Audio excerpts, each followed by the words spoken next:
So now we're stuck here, and I have a free-to-play account which has 100,000 gold. I have no idea what to do with. Thanks for the follow, I have an E100 that I can't really play because I don't have a lineup for it, and I have well, I don't have it yet, but as a reward, an additional reward for winning the YouTube Cup, I'm here to date your 6-year-old. One Thanks, Gemini's. not completely customizable top tier vehicle of choice. So essentially, we were able to choose from a selection of top tier tanks and top tier planes. Now, just a quick one here. We're gonna be a little bit light and humorous. If I were in his situation, I would have 100% gotten either the F100 or the Javelin, without a doubt. Maybe the MiG-19, but and top tier helicopters and top tier ships, and you could choose one vehicle. So I think the majority of my teammates went with stuff like a H.A.T.E or Leo or Ariete or whatever. I think I'm the only person that went with a plane, and I chose the Mystère B2. this I don't get. Please, Tim, what are you fucking doing, mate? This is the worst. It's so bad. Why? Oh man, it's literally the worst rank 6 plane in the entire game. I would take the Javelin over this because it fucking accelerates faster and it reaches its top speed more readily. But Tim goes and takes the... Come on, man! Oh, boy. Because that was the plane that I actually used in one of the tournaments that we had. Because we played 3 matches in total. We were the only team, as far as I'm aware, to have played every single type of battle. So we played top tier first, then World War II, and then we finished the final with naval battles. And I thought the Mystère with the Sneb rockets was so fun that I thought I needed this. And I think it looks kind of nice, like a French monkfish.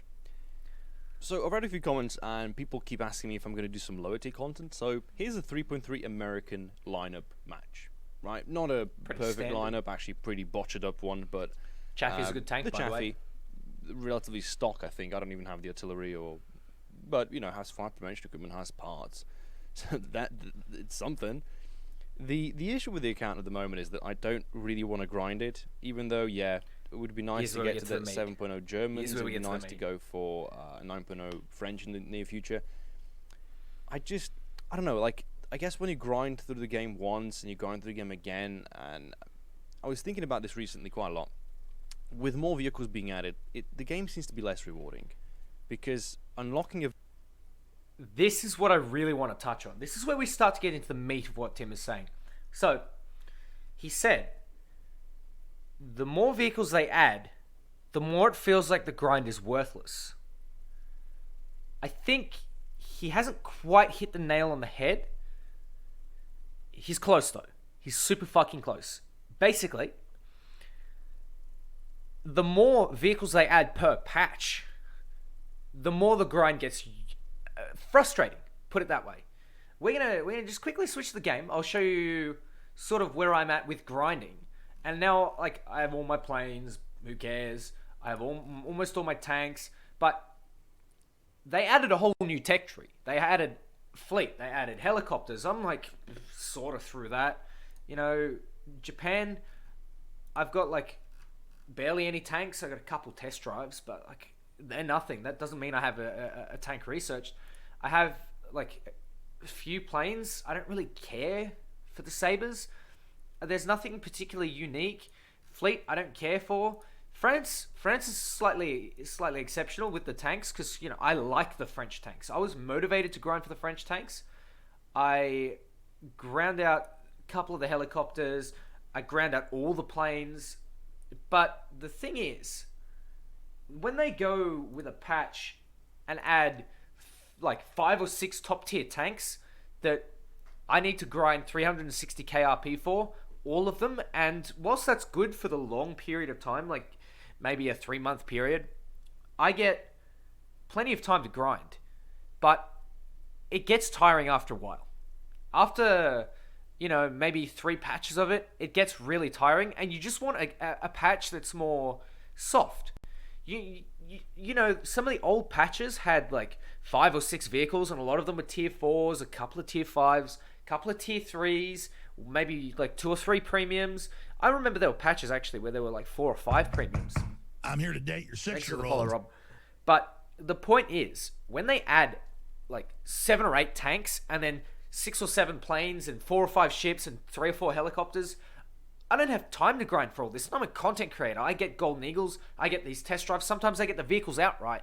But I just do not have like the motivation to constantly grind through constant top tier vehicles, especially if I'm not going to use them.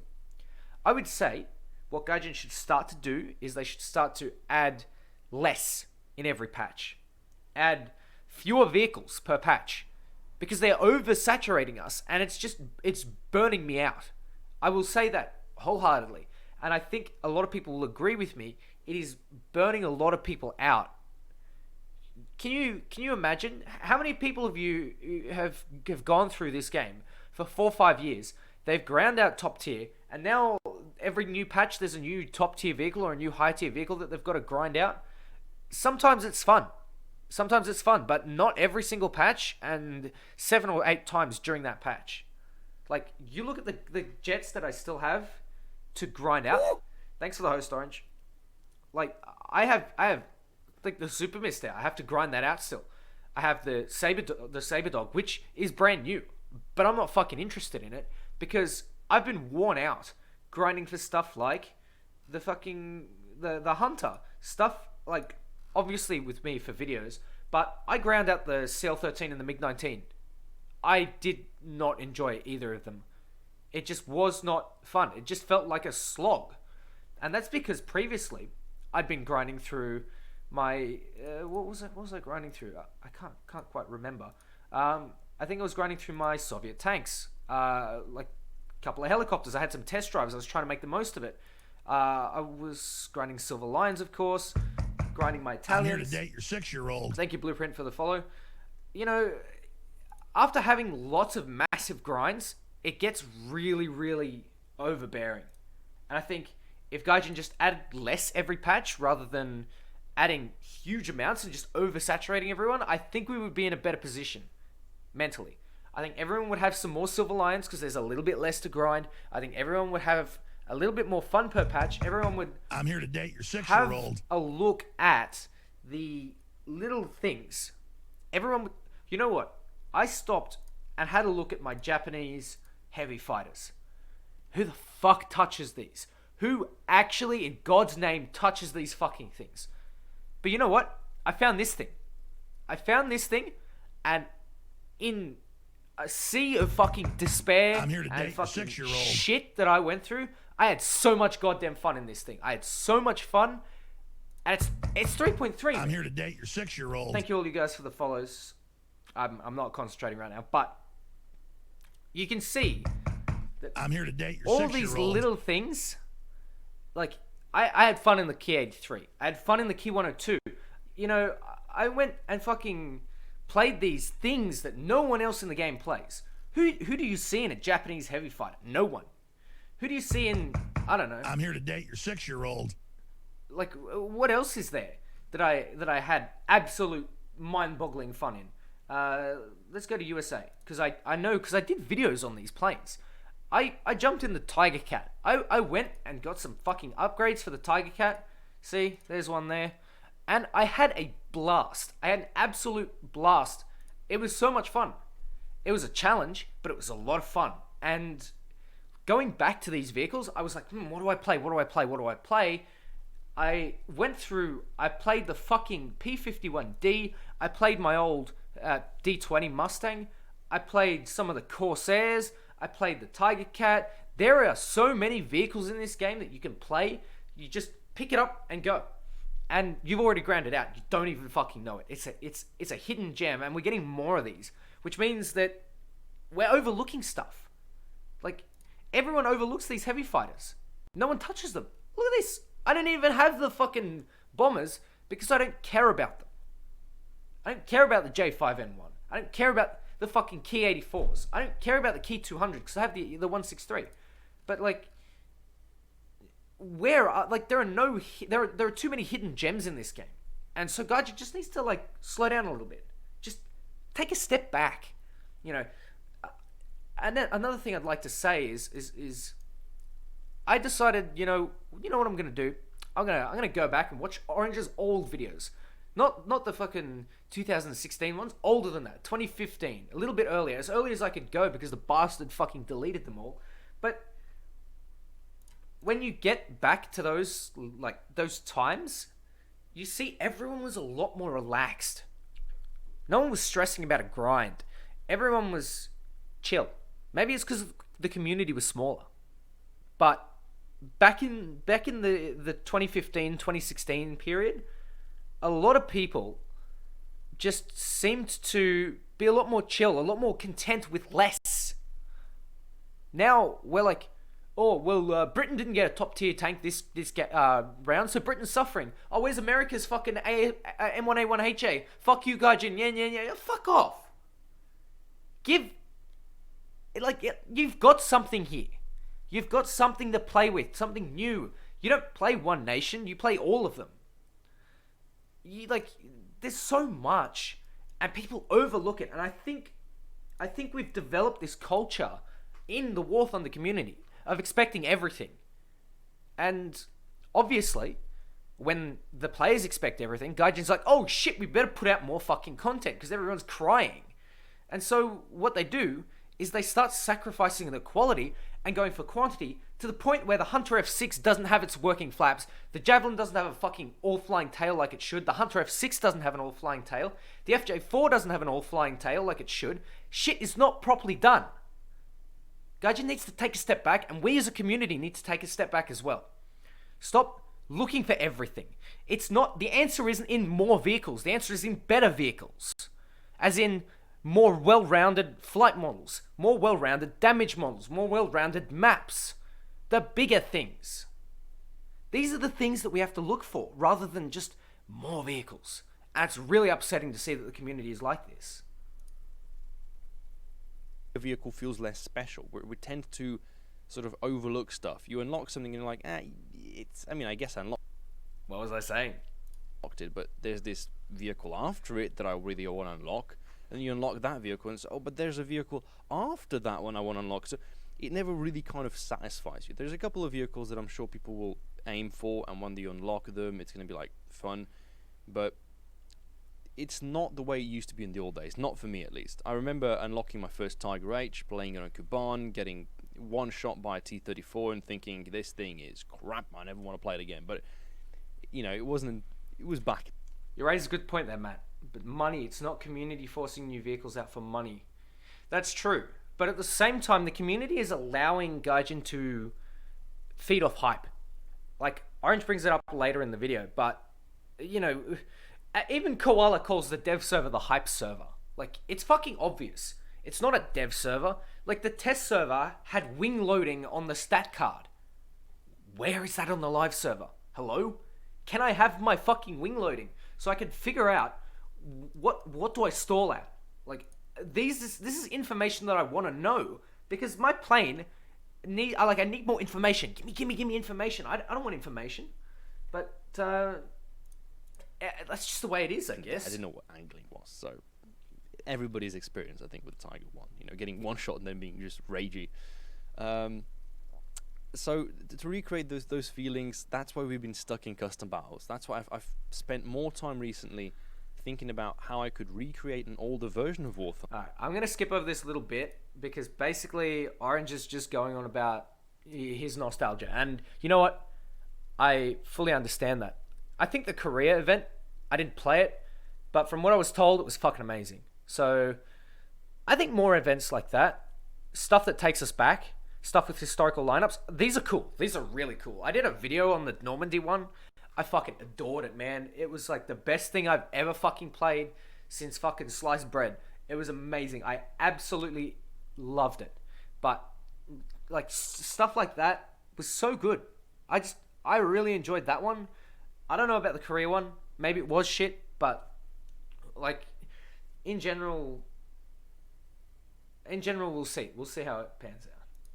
About 50% of the people that were in the custom battle had slight lag spikes.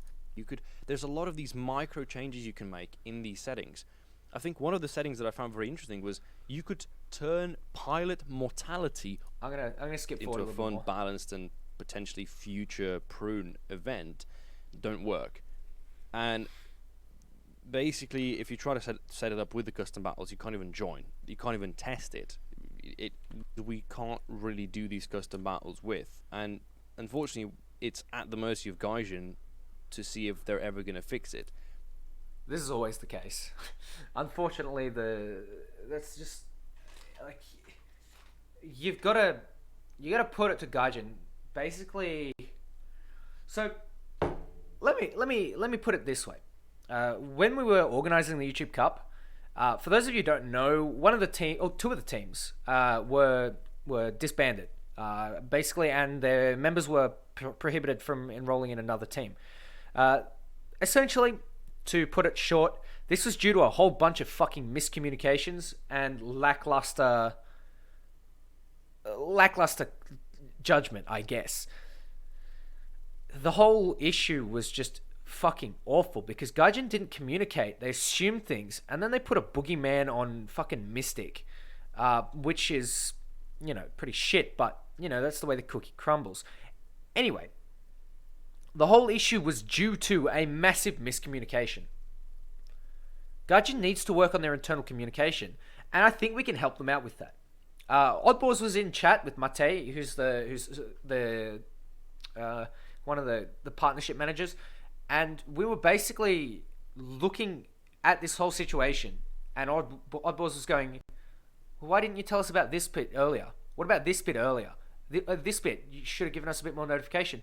And this is the kind of problem that we're facing. We're facing a massive communication issue, one with Gaijin, and two, inside Gaijin itself. It's really, really sad to see. It is, like, genuinely sad. Because this game, like, for the most part, you go from, I guess, battle ratings 1 all the way to something like 5.7-ish, maybe 6.7 and below, not counting up tiers, of course. The game is, like, borderline perfect, especially when it comes to tanks. And in the case of RRB, minus the bombers, it's like, it's close. It's close. I love RRB because RRB is super tactical. I know other people don't like that idea, but for me, the way it plays out is close to perfect. As soon as you go up, you start to see this massive just shift in balance where it just becomes shaky. I feel like this is because this is the area that Gaijin's still trying to develop, but they have other issues inside. It's hard to delve into, but we'll discuss it later. So when we have these type of issues that we're confronted with, we have different ways of solving them, right? You as a player, you probably won't do anything because, I mean, what can you do? Me as a content creator, I can make a video about it and I can rant and I can, This is one of the things that a lot of people have tried, I guess. I'd like to let you in on a little content creator secret. I'm not going to show anything because it's against what Gaijin want me to do.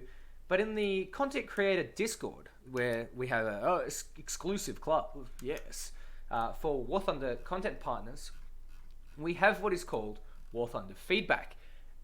We have a little text channel basically that tells us, that we can directly talk to the partnership managers, not a dev, by the way, the partnership managers. And we can discuss things like bugs, issues with like map rotation, ghost shells, whatever.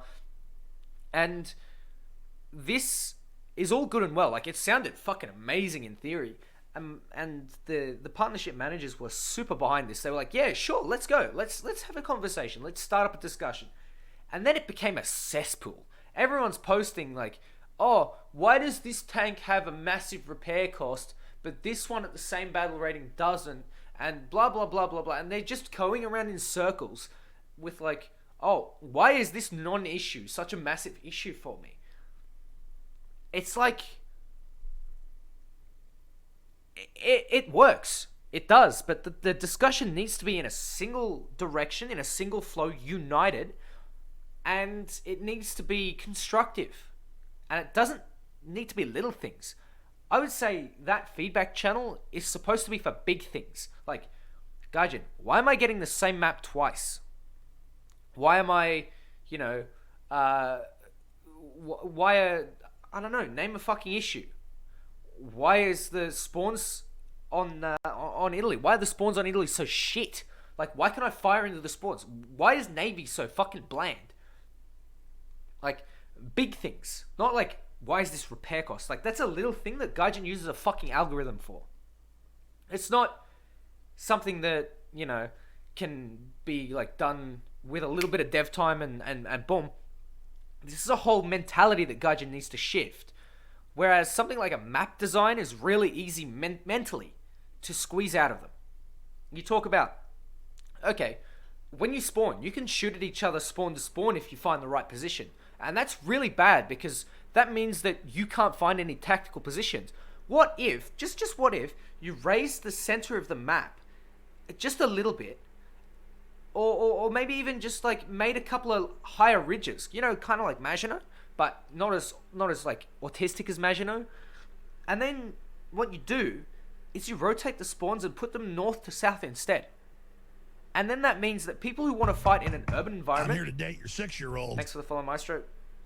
People who want to fight in an urban environment can go and fight in an urban environment. People who want to go fight in rolling hills and do like crazy flanks and can do like, I don't know, like sniping and whatever, they have that opportunity. And that's kind of what Gaijin seems to want to do with all their maps, is give everyone their little role, their little position. Like you look at Poland, and it's like, oh yeah, the sniping tanks have the sniper ridges, and the tanks with good gun depression have the rolling hills, and the sneaky flankers have the north, and the Russian tanks have the town, and everyone's got their little spot, right? And that's kind of nice, but this is a different way of doing it with Italy as an example, and it's a better way. And I think Gaijin just needs to be like showed stuff like that. Have you ever thought of doing it this way? Like, and these are big issues too. The way feedback works in War Thunder at the moment is every like little person is giving their slightly different opinion, and it's on such a small thing. Like, why is the battle rating of this plane not at this point? Which is like, obviously I'm guilty of that too, because I argue about the fucking F100 all the time. But it's like, if you improve the quality of life of like a map, that's way bigger than improving the quality of life of a vehicle, because a map, like, you can't escape that unless, I don't know, it's like Ash River. But anyway. But we're not doing our due diligence, are we? Because what we really should be doing is going to the War Thunder forums, find the correct topic, make a thread, be polite, concise, argument. And this is the problem. For the War Thunder, like the Reddit is a cesspool. Like, Reddit is like, I'm having trouble turn fighting, help me. Like, face on head, man. Like the XM1 is like bad because it's affecting my personal gameplay experience. I'm here to date your 6-year-old. Thanks for the follow, man. Imagine actually saying that. Like, it's almost like saying, I'm offended, this needs to be changed. You're coming to a fucking developer with that. It doesn't work. You need to go at them with a... You need to treat them like an intelligent person, because Orange will say later, it's not the devs who are to blame. Like BVV and like all the guys under him and all the people that make the flight models and maybe the people that make the maps, they need a fucking a check with their screws. But that's about it. I'm here to date your 6-year-old. Provide the necessary Thanks for the follow. links and clog files from the War Thunder documents. Go through this whole process just so that somebody can read it and then maybe forward it to development, so the development can then fix it within.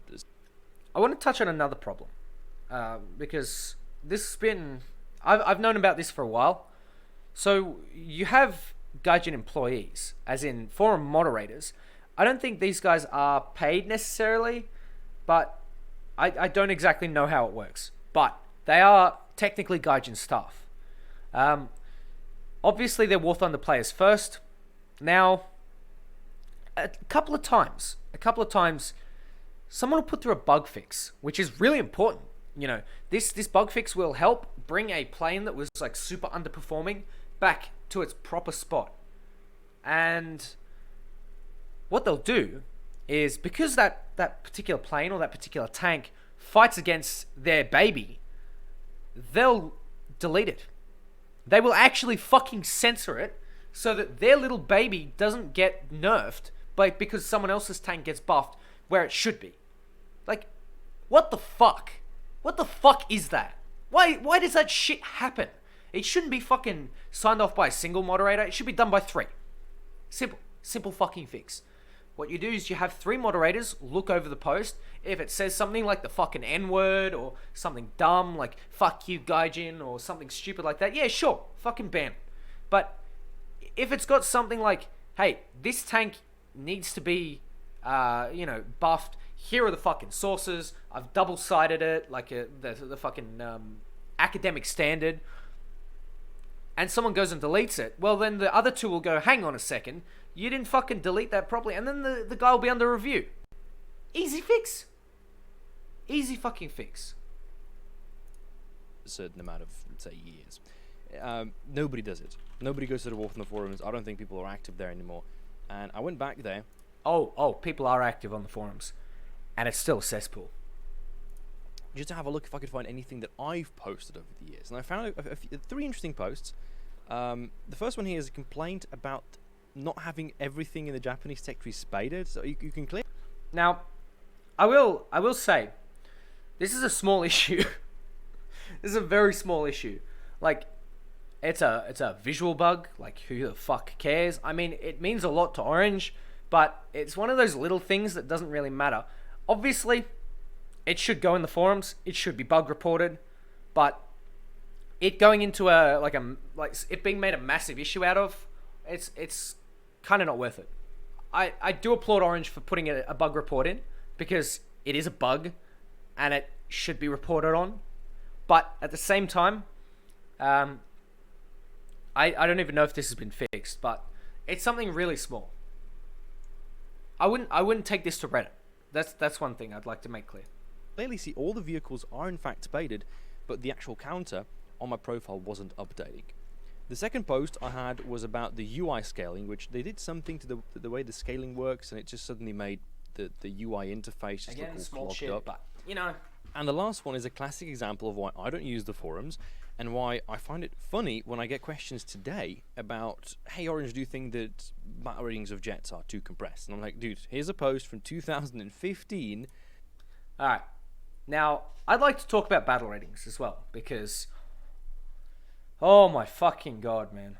So, the problem with the battle ratings argument is Gaijin doesn't use performance of the aircraft to balance out battle ratings. This is an entire philosophy that needs to be addressed.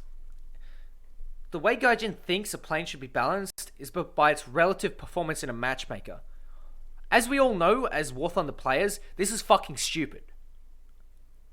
What you do is you look at a plane and you say, okay, the MiG-15 BIS has similar performance to the F-25 Sabre, because the Sabre is faster, the MiG turns better, the MiG has better energy retention at this speed and that speed, and the Sabre has energy retention at the other speeds.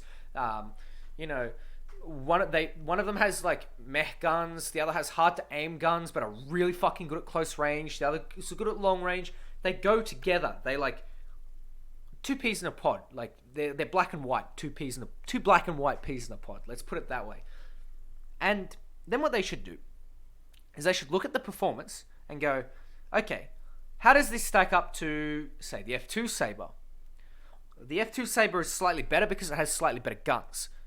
It doesn't need as much time on target.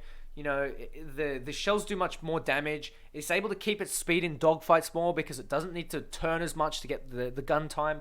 So it is a better jet. So put it at a higher battle rating.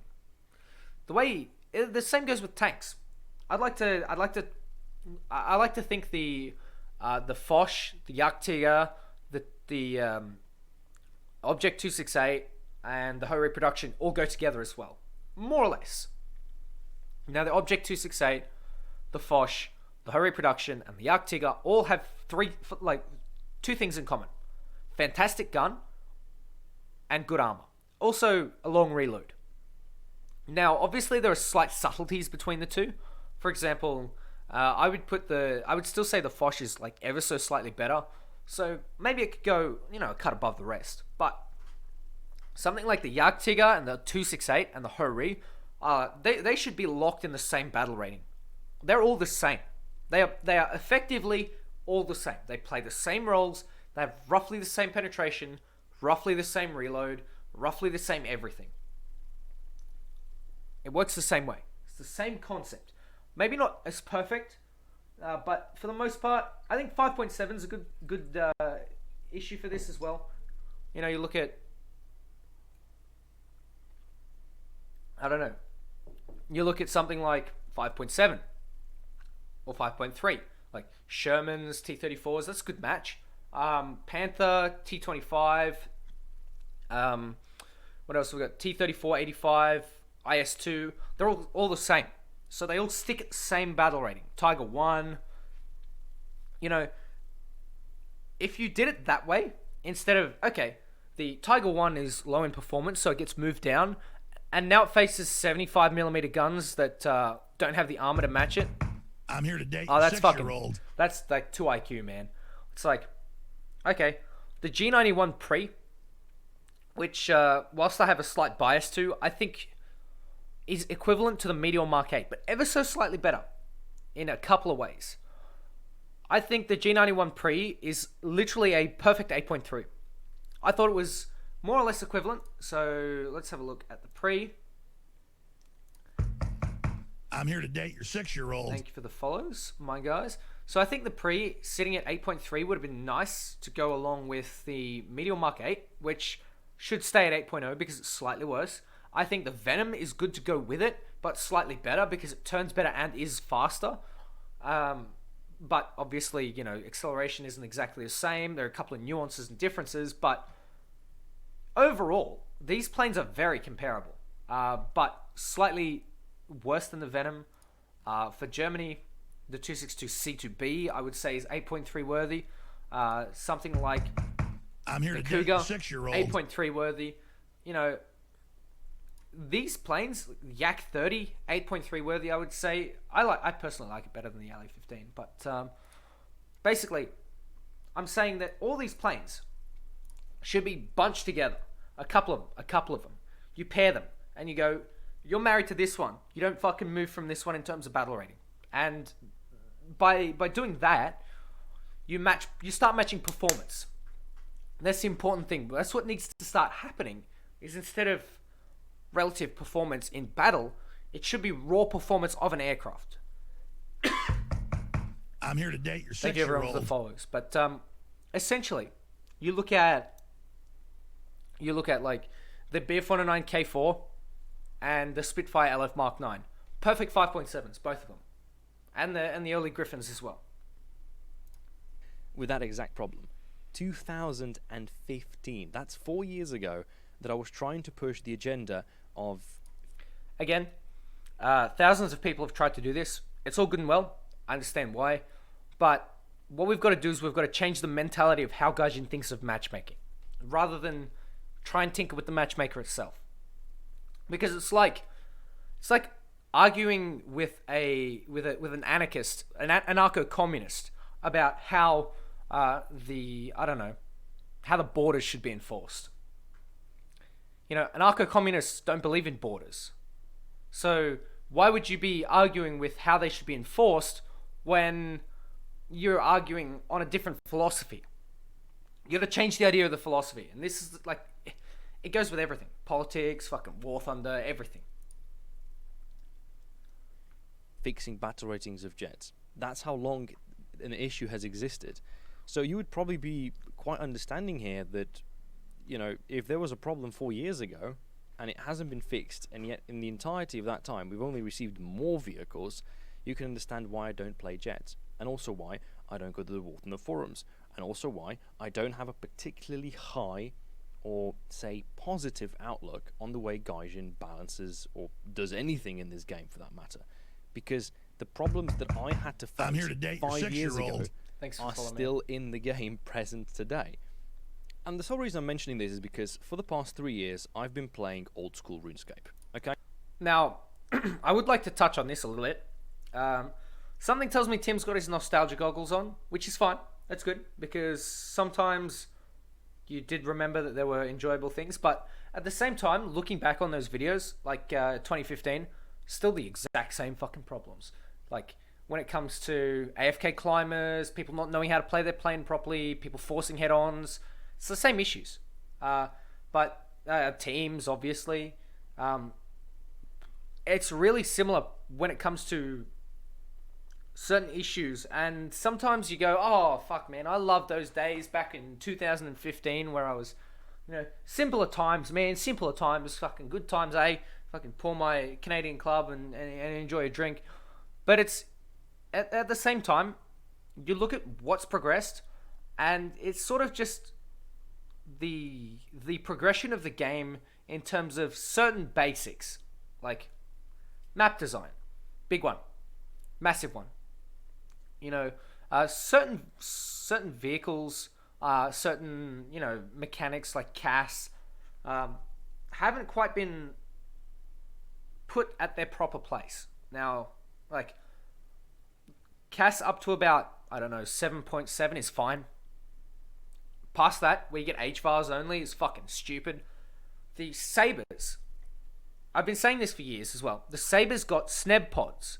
Now, if you don't know what a SNEB is, maybe you should have a look at the good old Super Mistake. Actually, no, it's on the fucking 2C. These bad boys. Imagine having 2 SNEB pods on your Sabres with 38 rockets each doing 300 mils of pen.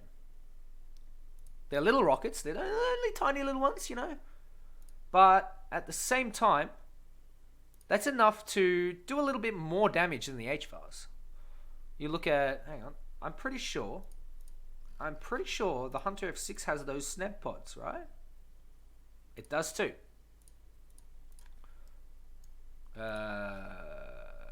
Please. There we go. I'm just dumb.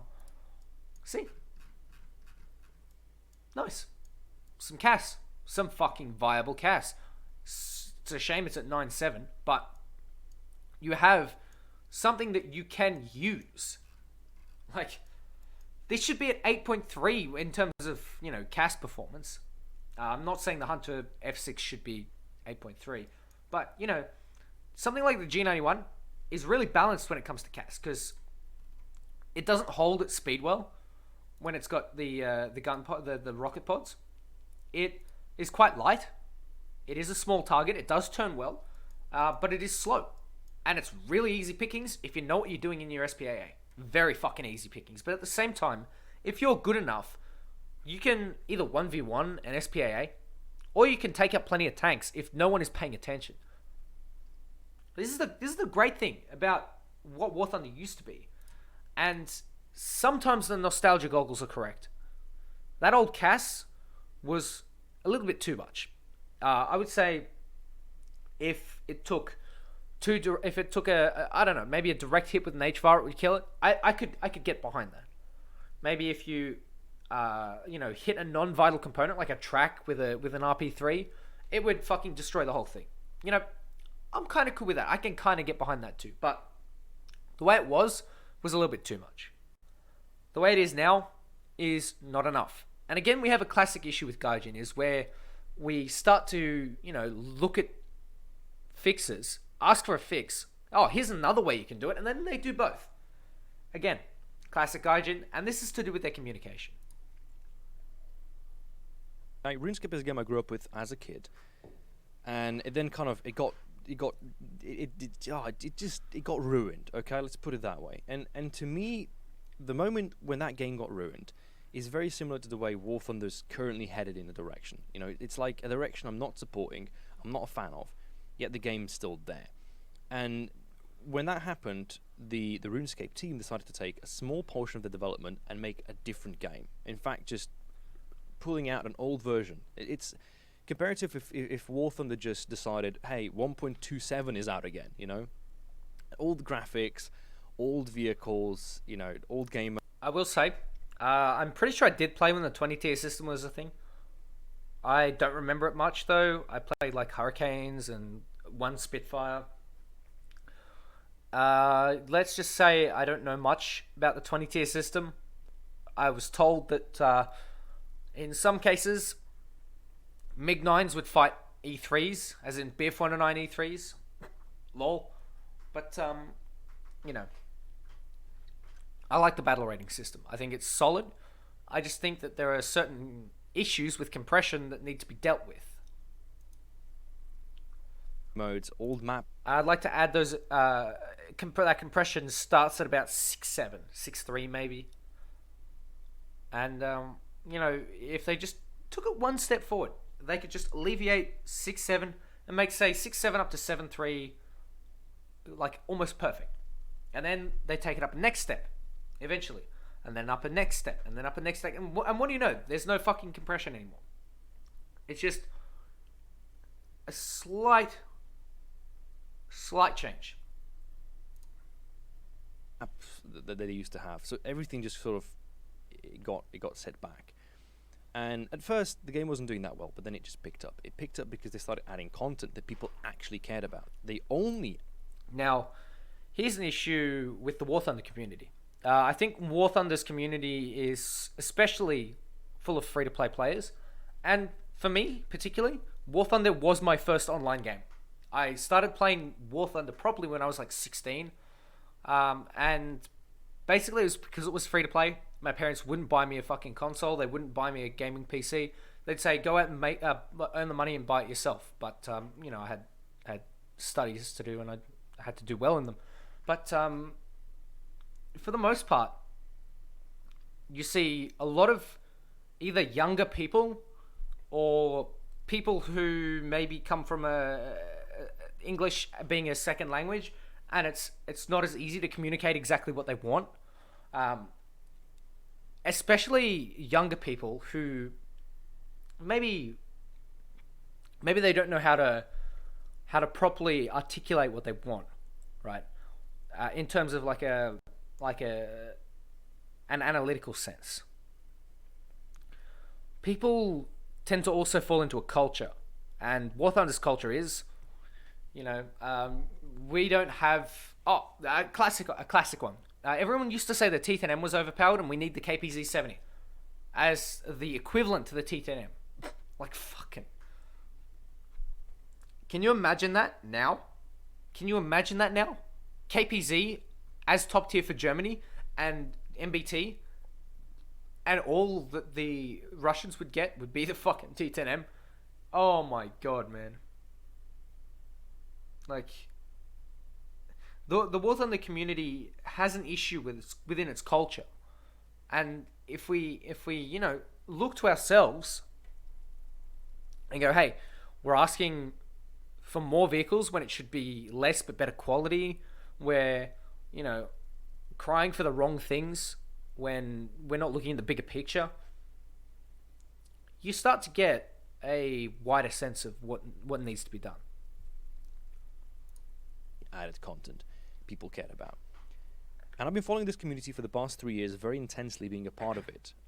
Not as a contributor. I don't really post anything. I don't ask questions. I don't make sort of my own, my own stuff.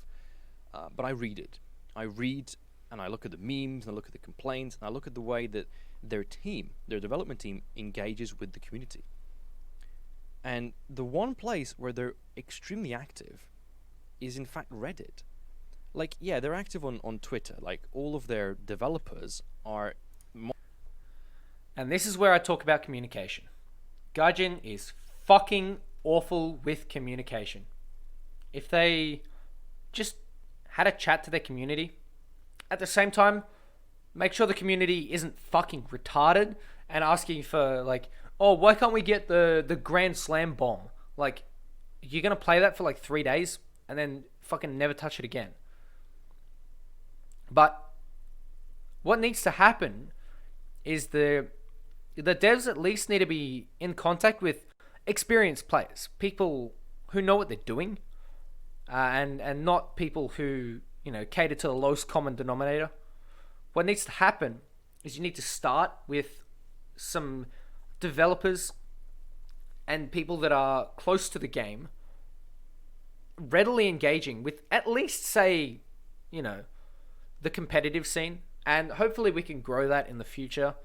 Maybe it won't be as great as something else, but perhaps, I know with a lot of other games, they always look to the competitive players because they are the best. They know how to exploit the game the hardest, and it just tends to be the best place to get a solid opinion. And games that have done that have proven their fucking salt. It's like, what's going on?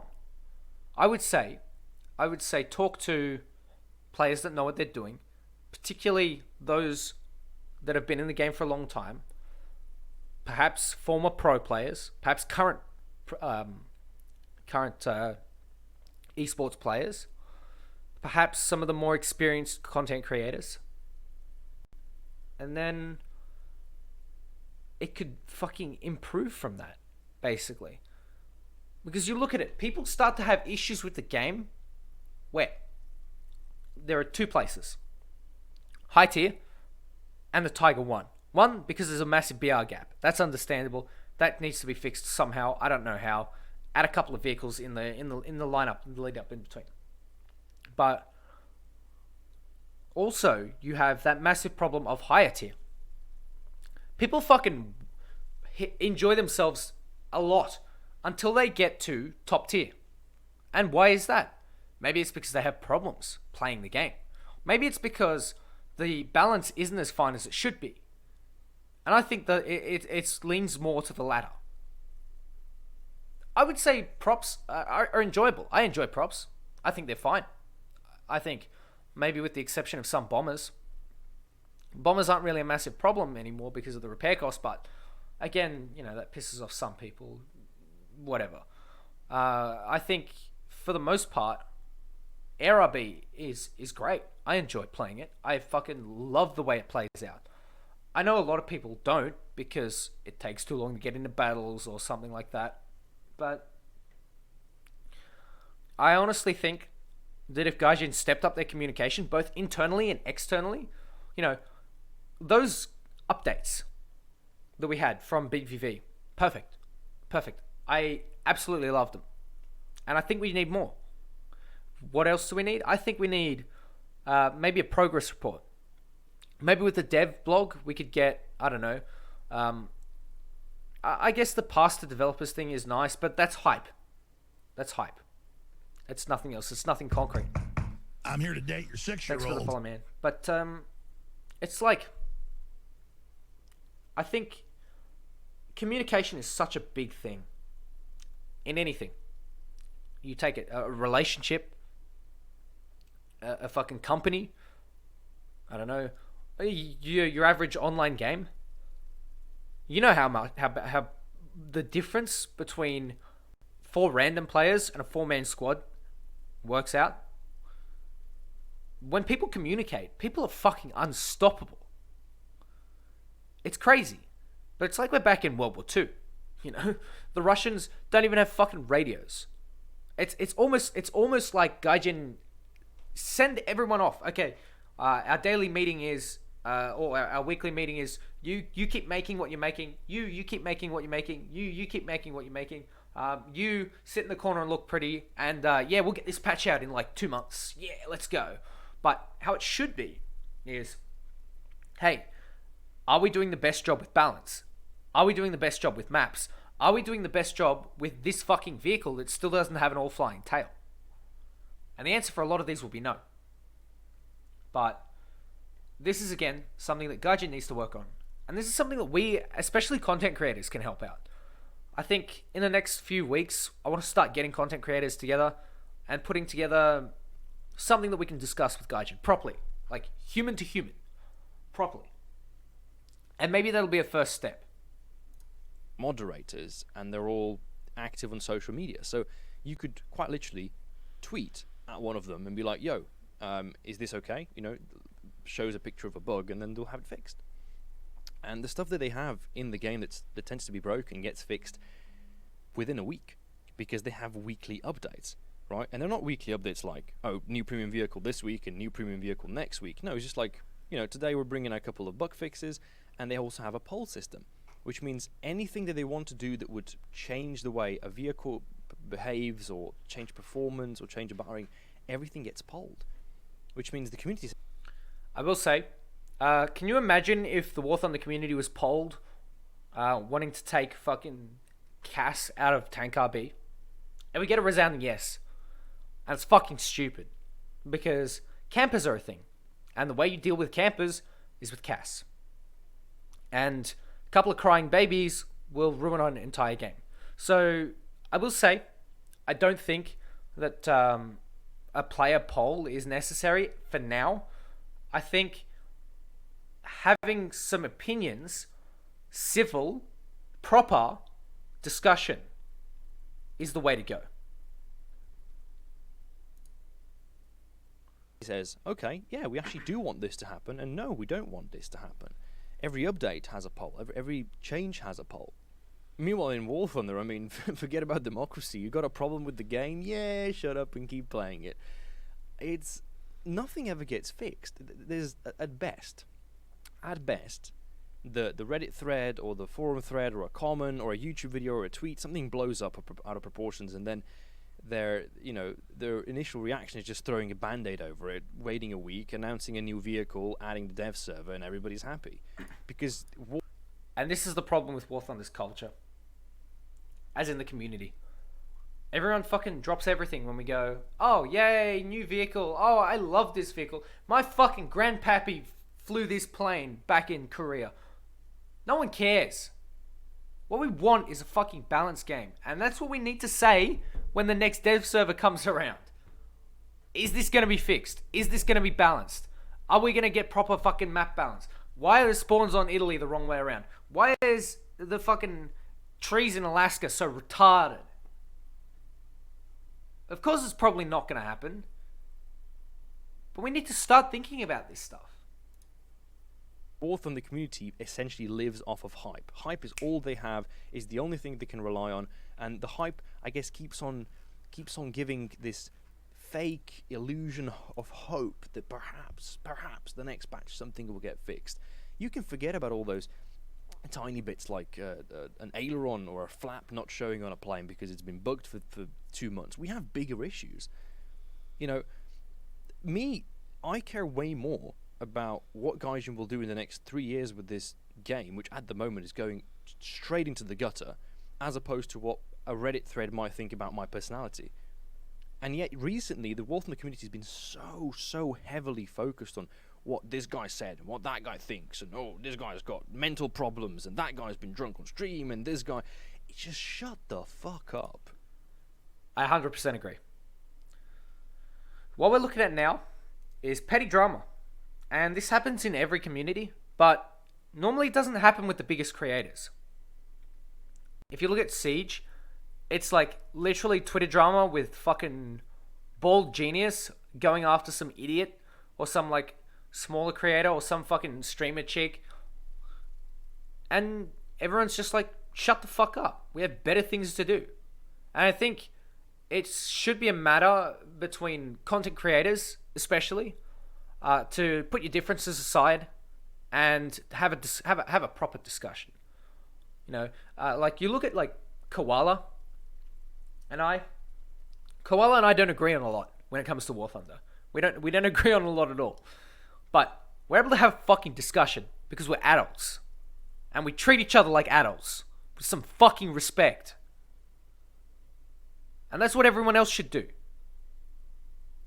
It's not a matter of, oh, you said this and he said that and you do this and you do that. And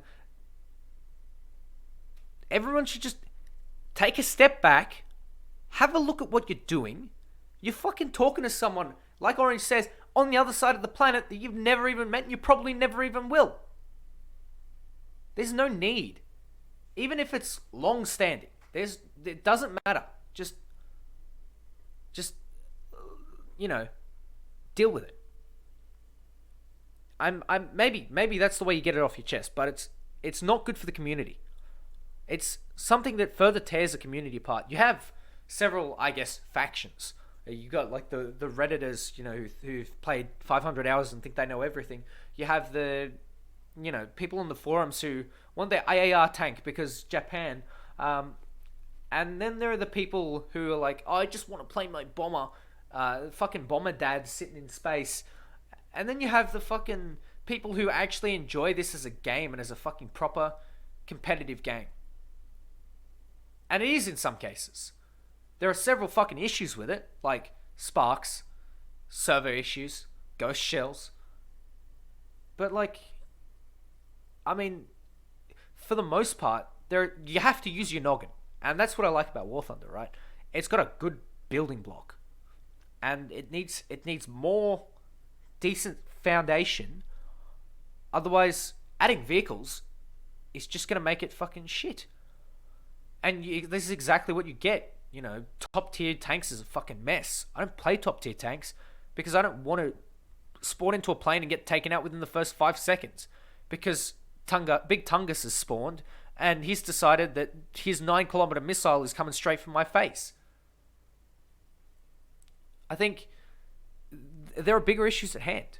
Like, the balance of top tier is a big one. But, continue. Like, we have a game that's in its entirety broken. There's not one bit of it that really functions. There's no one game mode that really functions.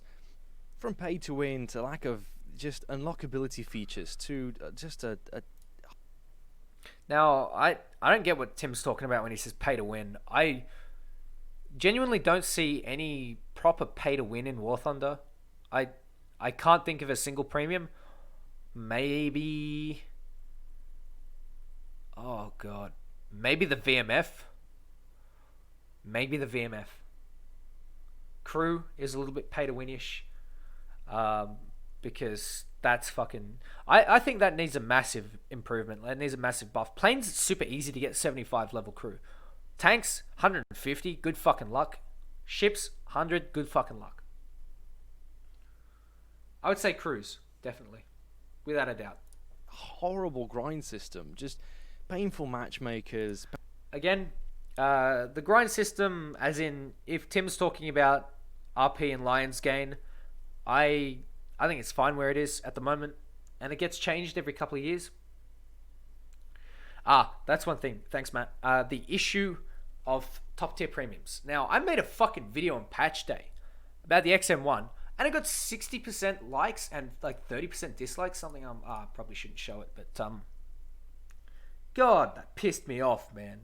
It's like, yes, top tier premiums are a bad thing. That was what the video was about, and that's what it still is about. My opinion still stands as well.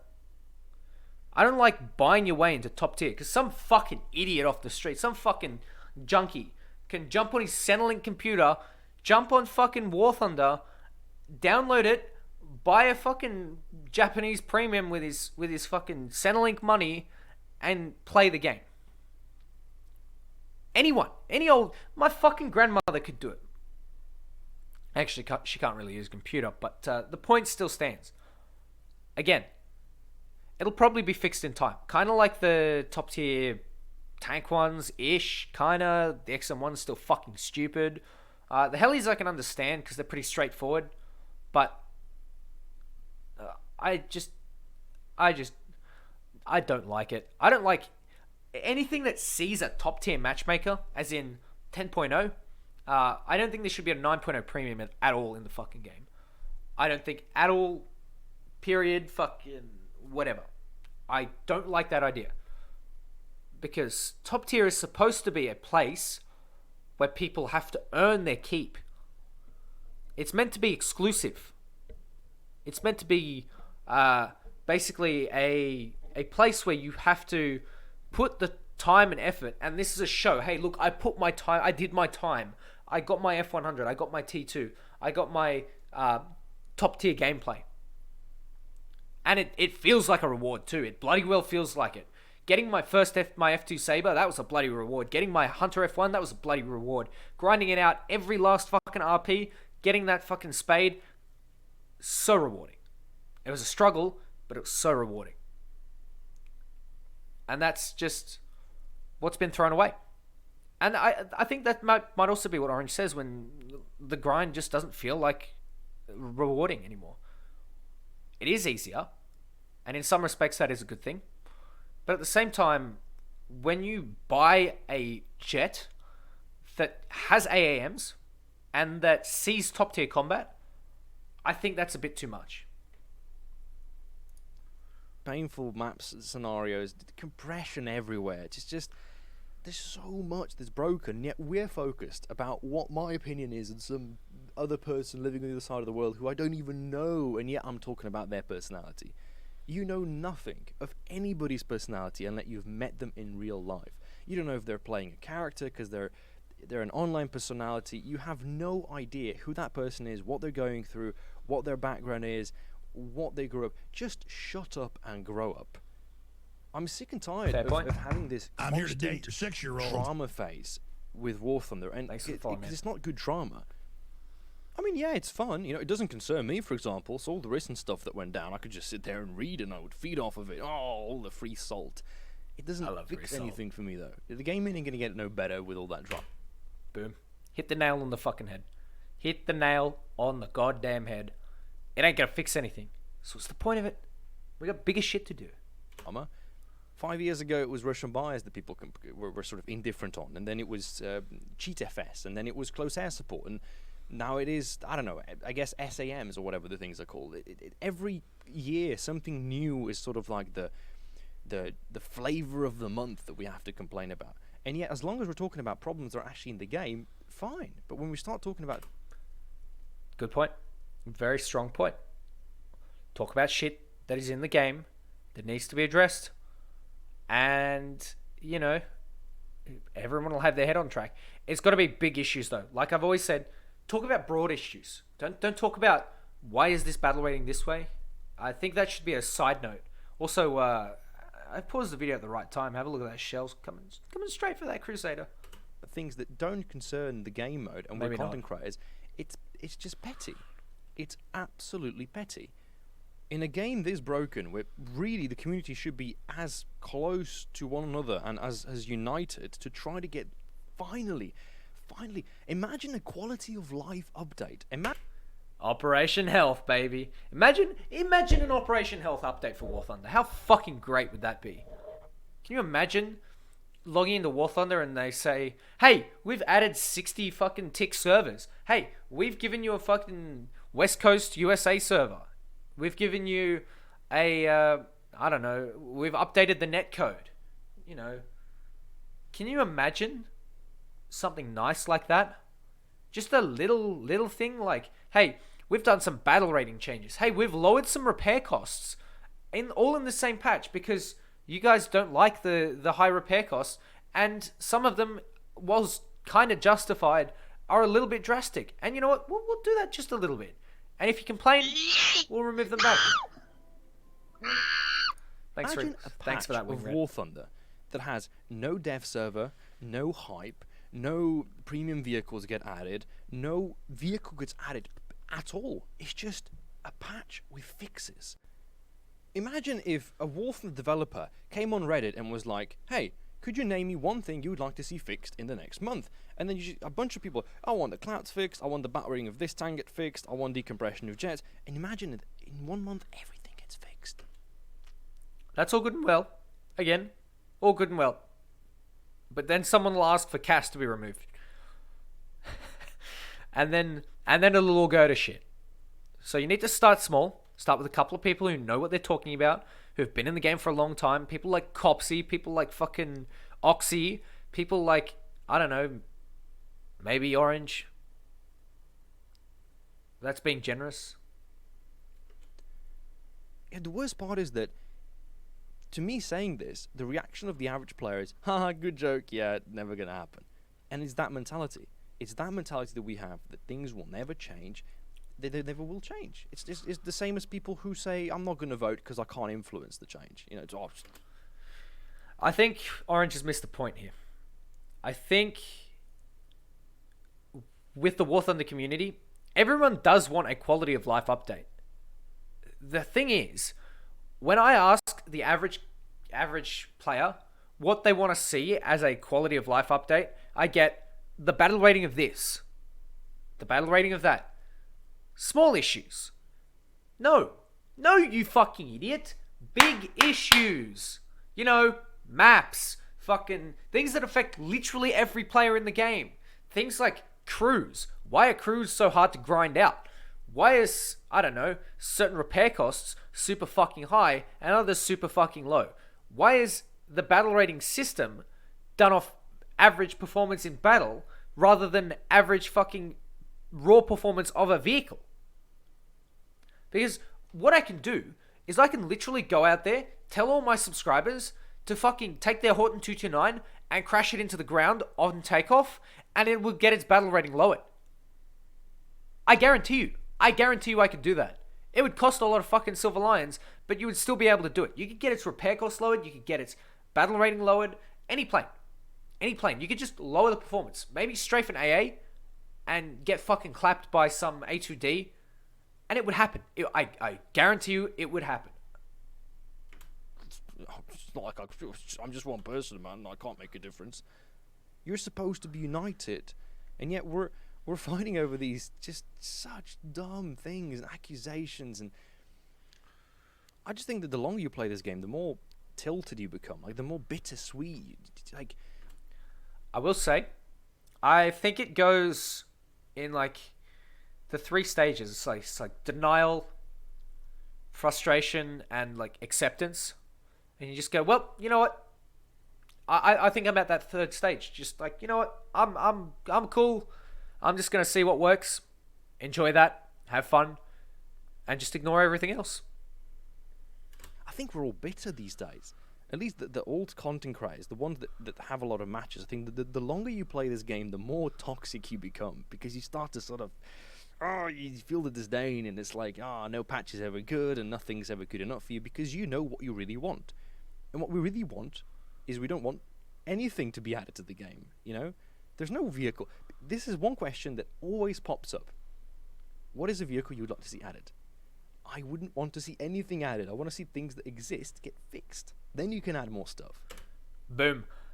Again, the reason why this gets nowhere is because you have a different idea to my idea of what a fucking complete War Thunder is. And that's completely different to what the Gaijin developers have. And what we need to do, again, is change their mentality. Not fucking communist style, like fucking gulag or fucking death camp. It needs to be, hey, have you thought of it this way? You know, maybe this way is slightly better because you get that, and that instead of this, and yay or nay. And one of my biggest gripes with the community recently has actually been with content creators, and with what, not with what they're uploading, but with what they're not uploading. There just hasn't been any content. Am I the only person that's noticed this? And maybe it's because I'm out of the loop and I haven't been watching the new content creators. There's this one guy actually, I'll let it discovered, and I was shocked. I was shocked that I didn't know this guy existed. You know, in this pool of hype content and YouTubers who essentially only go and stream when the dev server's up and only make videos on hype. I fucking hate this, by the way. Again, this is a symptom of the community. As a YouTuber, right?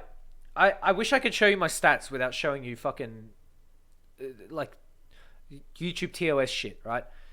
I wish I could, because you get, if you don't know, actually, no, I don't think I can show you, but basically what you get is you get a little box, and it tells you, it's got a picture of your thumbnail, and it says it gives you a number out of 10 as to how well the video is doing. 1 being it's your best video in terms of views and watch time, as your other 10, and 10 being the worst. And if you keep seeing 10s, it means your channel isn't getting as many views as it used to, and so you need to basically start feeding into the machine, feeding what do they want, what do the underlings want, and you start looking, searching through your hangar, what video, what plane, what tank, what ship, what fucking helicopter, what content. And honestly, I don't blame some of these content creators. Some of them are part of the oh my god, Gaijin's adding the skink finally, hooray! Or like, you know, oh, I really, really want the F4 Phantom, man. I just want that F105 Starfighter as well so I can deal with the T2 finally. And, yes. But, you know, basically, it's feeding into the machine, feeding into your own fears of your channel dying, and a lot of people just seemingly maybe fishing for views. Maybe. I'm not to judge. But, again, I don't understand why more people just don't cover the game. There are plenty of good ones. 6-year-old. Thanks for the follow, man. But honestly, there's so much like I want this culture in Gaijin, but none of this like, hey, what we've got is kind of fucking cool. The only people that I really see doing that sort of stuff is like myself, Whoopty. I'm here to date your 6-year-old. Orange, of course. Who else? Honestly, I don't really know. Slick. I don't really watch that many War Thunder content creators anymore. Nothing I find is as entertaining. Streamers, of course, that's something. But in terms of War Thunder YouTubers, there aren't many YouTubers that just make content on gameplay or on concepts. This guy that Orange is about to bring up, I've watched one of his videos, and I will say it is like super fucking nice. Like, aren't even in the game yet. I found this gem. This guy's called 1337 How to Play. If you guys don't know who he is, go and subscribe. That is actually, he makes some fucking really informative videos. Really informative videos. Highly worth the watch. I think he's Russian, judging from his accent. His English is actually extremely nice and very enjoyable to listen to. He has these... He actually does stutter. Sort of quite, and like... I want to call them like rough... So, it's funny. He actually is decent at the game. From what I can tell by his gameplay. He knows theoretically what needs to be done. But, yeah. Jokes, it's like... It's not... It's hard to describe, but like really like stiff jokes. It's so enjoyable to listen to. He spent a lot of time gathering all the footage. You can see he plays a lot of matches. He shows a lot of different content. In a lot of his videos, he actually shows both arcade and realistic as a contrast to where the differences are. He has a lot of videos, in fact, on which game mode is more effective for certain research. This guy has done more than I did, and I've been playing this game for 6 years. And I have to really dig deep these days to find content like this, because everything else is just clickbait, just blown out of proportions. Videos that have nothing to do with what they're advertising, that have nothing relevant of content. There's no positivity there. It's just pure intention to grab viewers that are going to click on it because of whatever purposes, because it's hype. I will say, that's part of a YouTuber's life. You have to do that as a YouTuber. Otherwise, you don't get views. You have to make your videos look interesting, so you get that click and you get that ad rev. Because you're trying to get all these new coming people in. I think content creators in War Thunder are making the exact same mistake that Gaijin is making, which is focusing entirely on new players. This is why, if you look at the number of subscribers and the actual views that YouTubers are pulling, and this isn't just targeting certain people, this also includes me, my numbers have gone down dramatically. I want to say even by 50%. You know, last year I could be pulling 50,000 viewers in the video. Now I'm only getting about 25,000.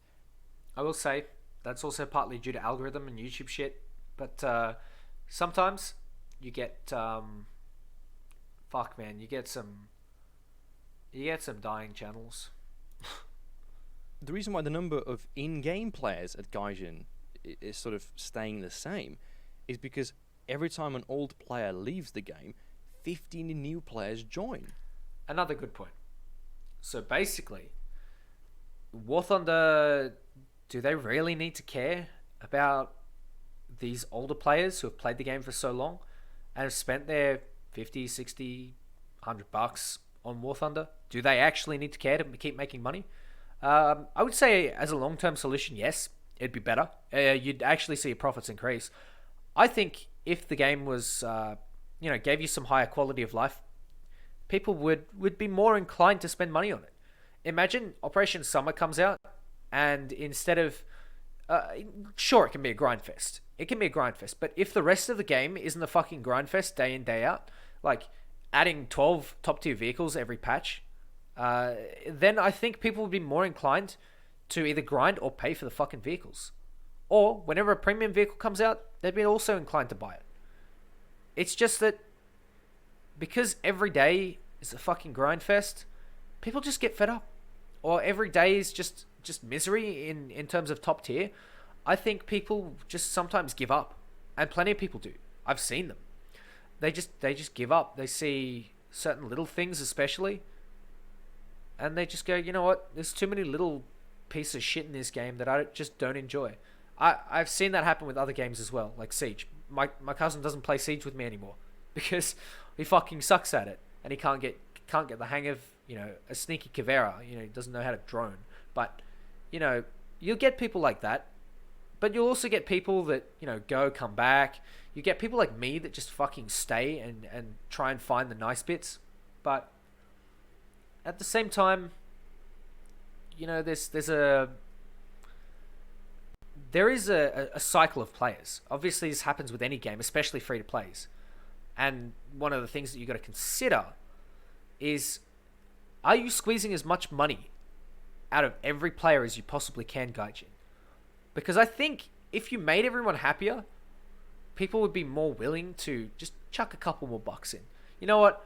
I'll fucking G that modification because then I get to play, my tank of the patch or something like that. Maybe they could have more regular patches. Who knows? But it's all time will tell. Because these days, getting back into top tier is not that difficult. People can effectively, with a quick swipe of a credit card for $60, $50, or $100, boom, you're in top tier. There's no longer a grind requirement. There's no longer a need to play through all the tiers and experience all the battle ratings and experience different types of shells and experience different types of map rotations. You just can go straight and buy yourself into that top tier.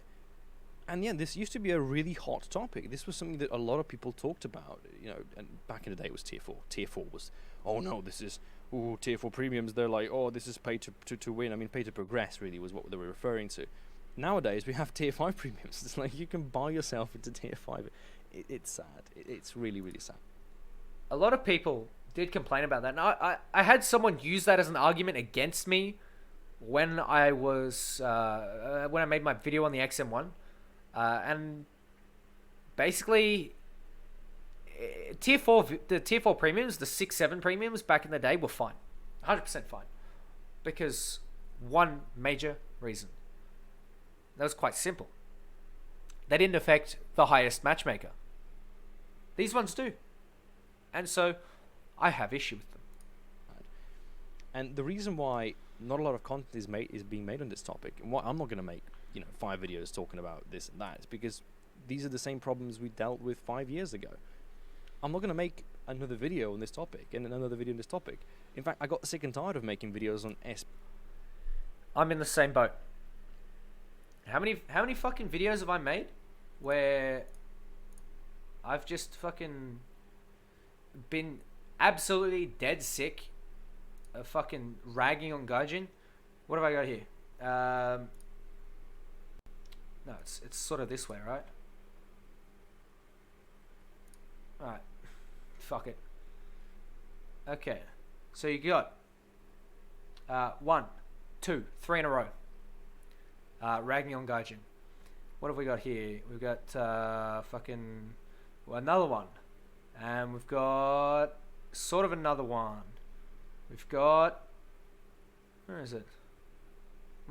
That's not really... it's funny. Talk about dev server videos. Dev server video right here, 44k views. Fucking hell, dude.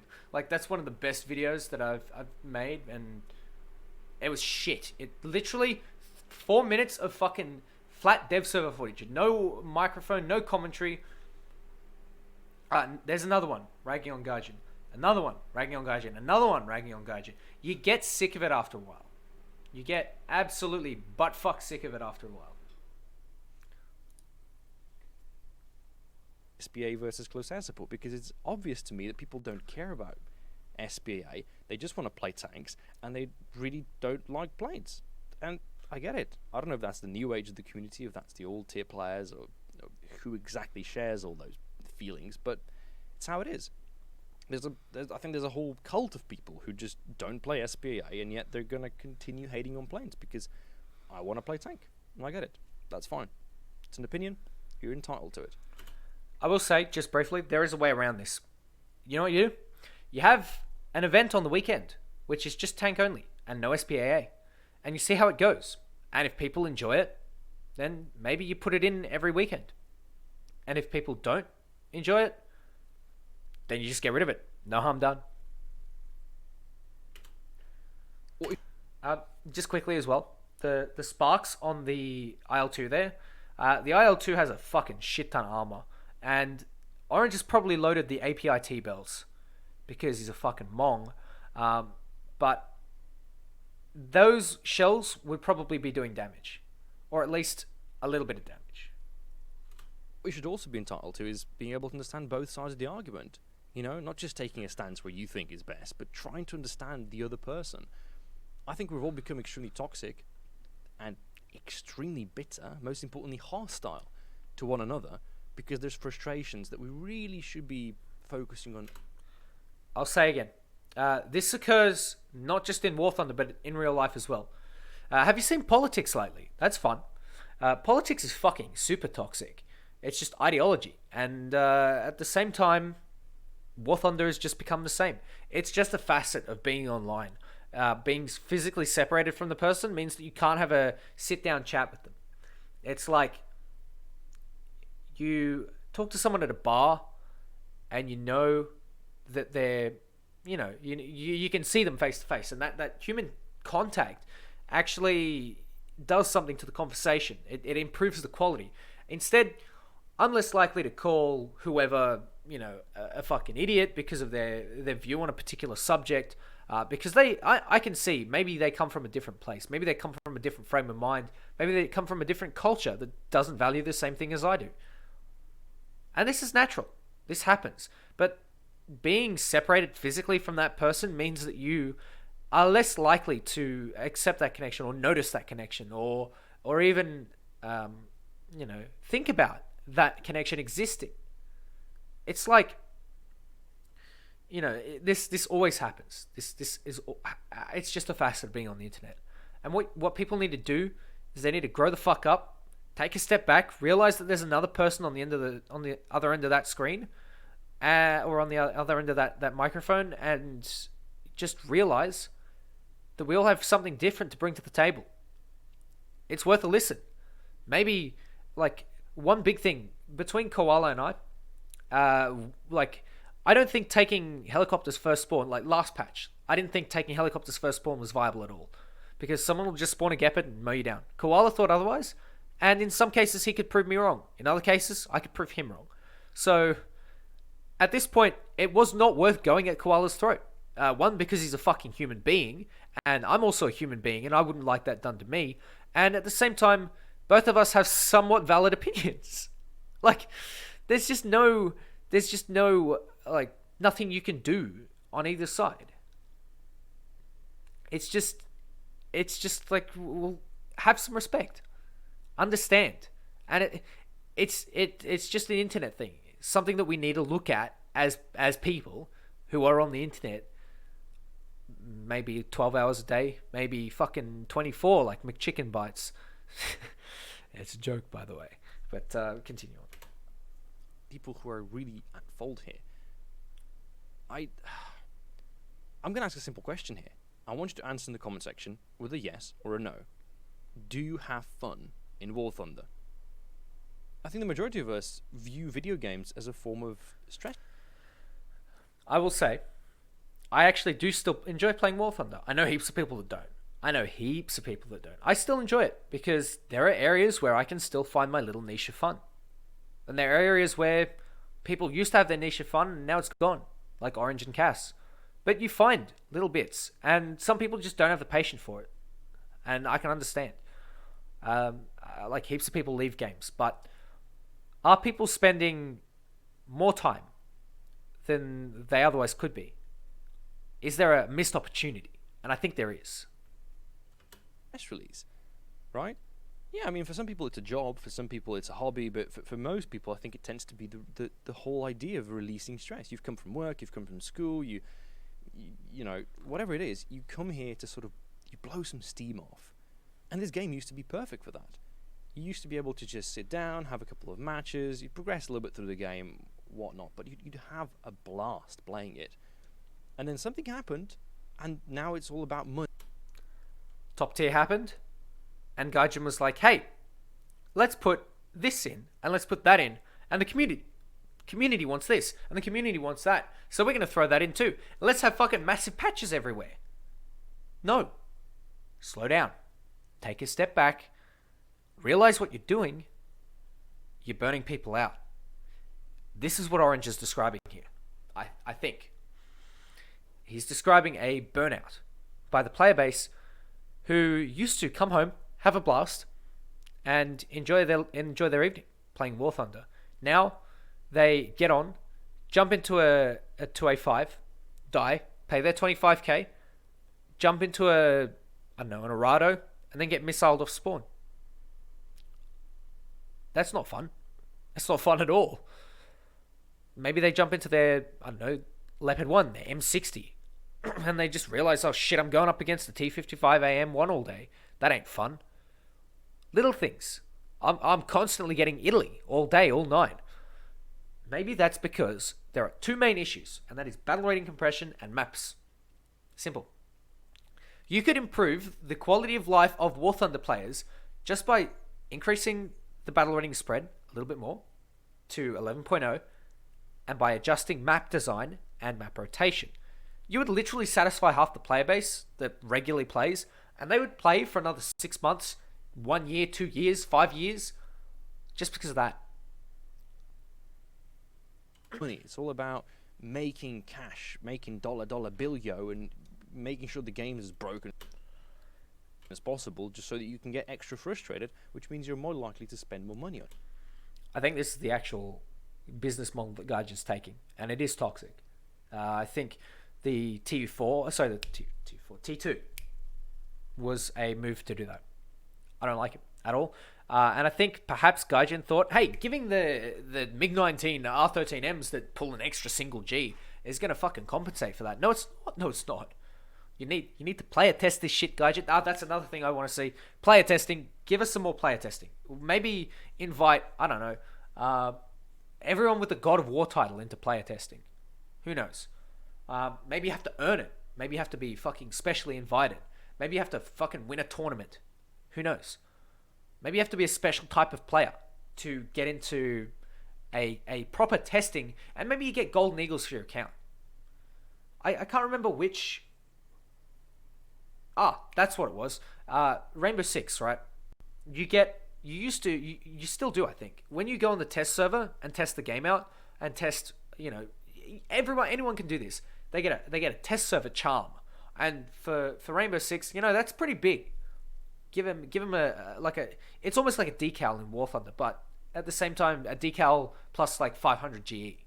That's how much the War Thunder player base would see that. Or maybe it's like a special Stewart, like a tier 2 or tier 3 premium. That's how they would see it. And you know what? That'd be fucking awesome. Imagine testing out, maybe you play 5 hours of the test server and they give you this stuff. Or, you play 3 days worth and or like something like that. I think that would be nice. Something small, but at the same time something that'll help the game out quite a lot. It's just a disgusting business model, and one that I'm not a fan of supporting in the slightest. I'm not asking for a lot here. I'm not asking for things to be developed. Correct me if I'm wrong, but all we want as players is just to have a game that is fun, balanced, and works. And the worst part is that until something is done to steer this boat in a proper, correct direction, away from this giant iceberg in which War Thunder is currently headed at, there's going to be hostility. There's going to be constant drama, more and more pungent opinions, and just differentiating. It's going to be bad. But the worst part is the new player. The player who started playing 2 weeks ago, the person who started playing a year ago, they don't see the issues that the veteran players have been countering with. They don't understand that perhaps... I actually think they do. They just don't notice it. They don't notice that, hey, this is a bigger issue than I thought. Or on the converse, they see an issue where others don't. Do you remember watching Oddballs about 6 months ago? Maybe 9 months ago? He was complaining about Russian bias. Now, Oddballs says, Russian tanks and Russian planes are fucking shit. You can't take them anywhere. Things improve with experience. And you can see what experience does to a player. This is super valuable, guys. Don't let this opportunity slip. I'm not just sitting here bitching about some tiny problem. I'm talking about the integrity of the game that has been an issue for 5 years. And fundamentally, these new players, they will become just as hostile as the current ones, just without any kind of real reason to. I think another thing they become is cynical. Again, Oddballs.